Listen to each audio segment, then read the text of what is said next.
In this lesson, we're going to understand how Dickens presents the character of Mr. Fezziwig and Scrooge as a young man.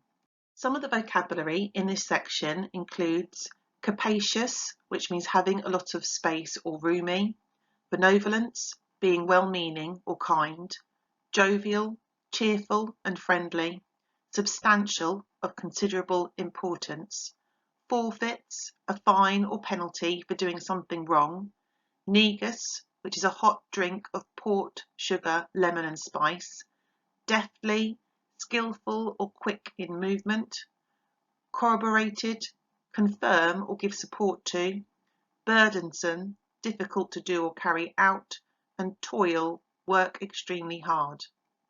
In the last section, we saw Scrooge as a young boy. In this section, Scrooge is older and is employed as an apprentice by Fezziwig alongside another boy called Dick. An apprenticeship is an extended period of training in a craft or trade. During the Victorian era, this was given to a boy aged around 12 to 13 by an established master in the trade. Apprenticeships in the 19th century usually lasted around 7 years. As Scrooge is an accountant as an adult, we can assume that Fezziwig taught him this trade. This section of the novella also refers to a number of dance moves, such as curtsy, corkscrew, and thread the needle. Dancing was very popular during the 19th century and was often performed at Christmas as part of the Christmas celebrations. Moving on to the next section of the novella. The ghost stopped at a certain warehouse door and asked Scrooge if he knew it. "Know it," said Scrooge. "Was I apprenticed here?" They went in, at sight of an old gentleman in a Welsh wig sitting behind such a high desk that if he had been 2 inches taller he must have knocked his head against the ceiling. Scrooge cried in great excitement, "Why, it's old Fezziwig, bless his heart! Is Fezziwig alive again?" Old Fezziwig laid down his pen and looked up at the clock, which pointed to the hour of 7.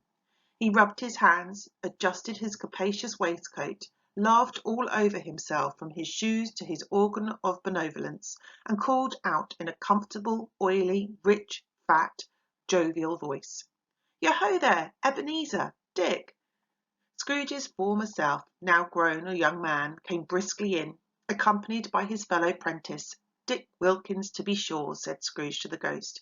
"Bless me, yes, there he is. He was very much attached to me, was Dick. Poor Dick, dear, dear." "Yo-ho, my boys," said Fezziwig. "No more work tonight. Christmas Eve. Dick, Christmas, Ebenezer." "Let's have the shutters up," cried old Fezziwig, with a sharp clap of his hands, "before a man can say Jack Robinson." You wouldn't believe how those two fellows went at it. They charged into the street with the shutters, 1, 2, 3, had 'em up in their places, 4, 5, 6, barred them and pinned 'em, 7, 8, 9, and came back before you could have got to 12, panting like racehorses. In this section, we see Scrooge crying in great excitement.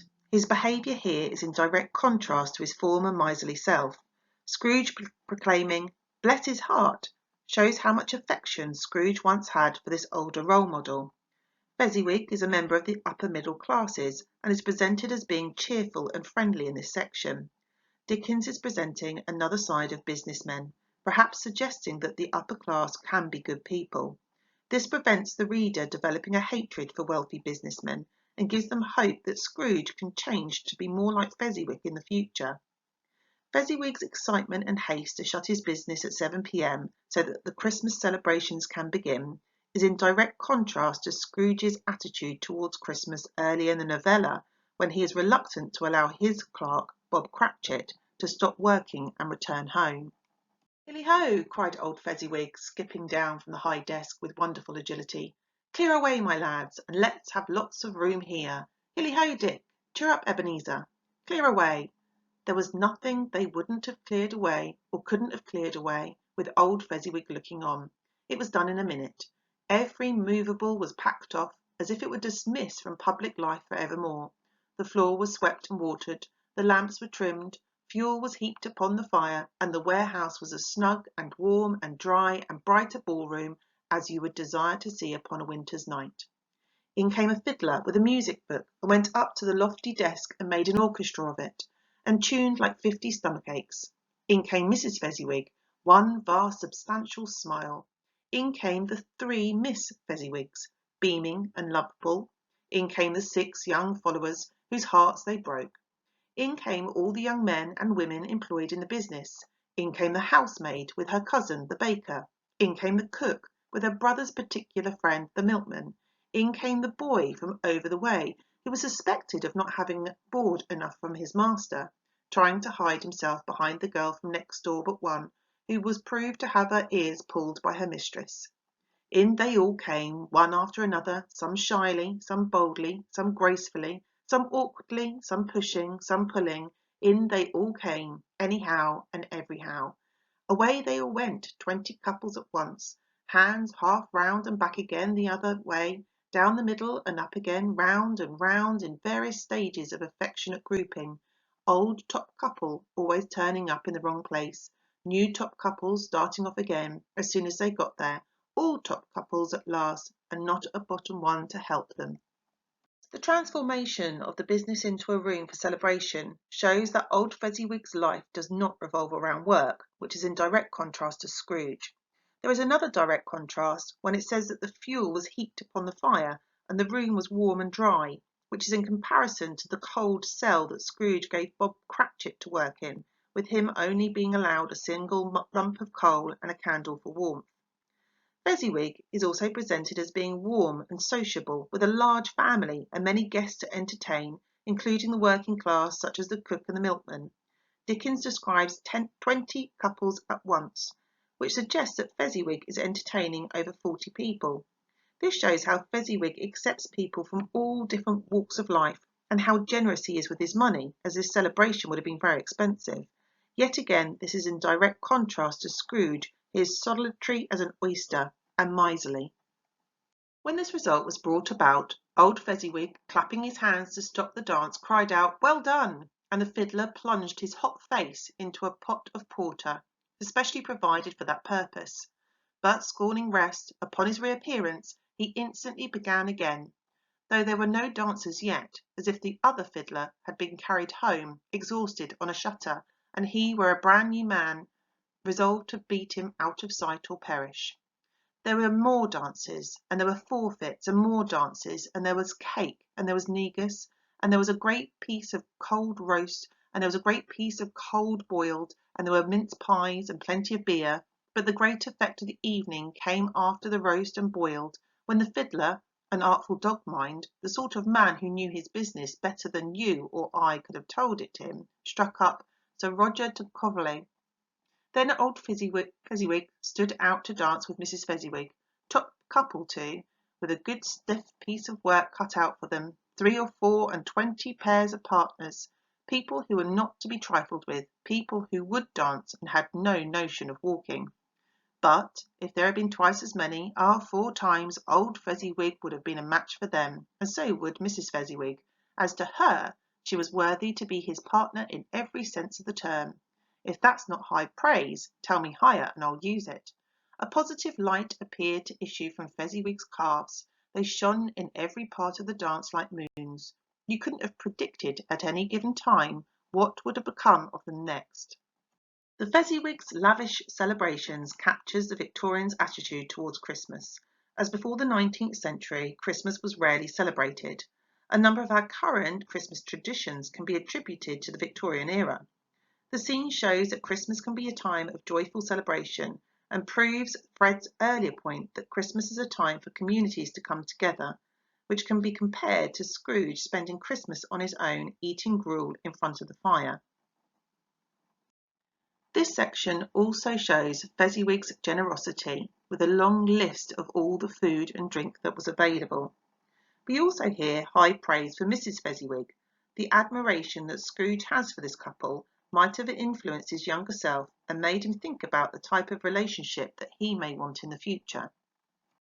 And when old Fezziwig and Mrs. Fezziwig had gone all through the dance, advance and retire, both hands to your partner, bow and curtsy, corkscrew, thread the needle and back again to your partner, Fezziwig cut so deftly that he appeared to wink with both his legs and came upon his feet again without a stagger. When the clock struck 11, this domestic ball broke up. Mr. and Mrs. Fezziwig took their stations, one on either side of the door, and shaking hands with every person individually as he or she went out, wished him or her a Merry Christmas. When everyone had retired but the two apprentices, they did the same to them, and thus the cheerful voices died away, and the lads were left to their beds, which were under a counter in the back shop.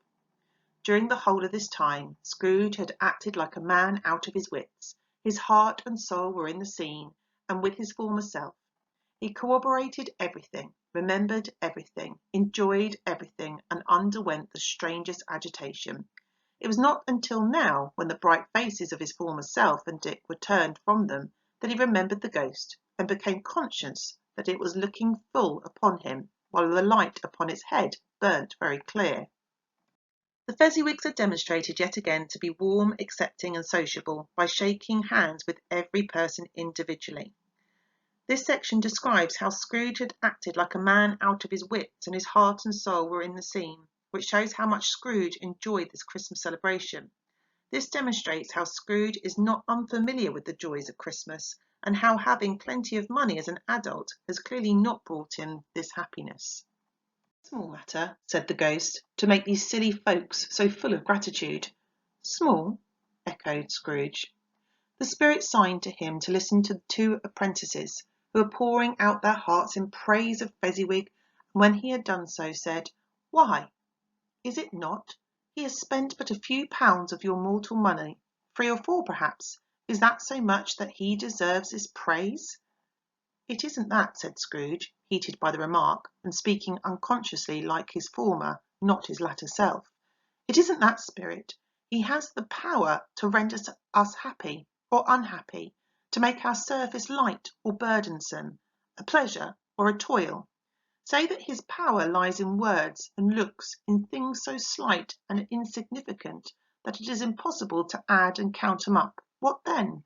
The happiness he gives is quite as great as if it cost a fortune."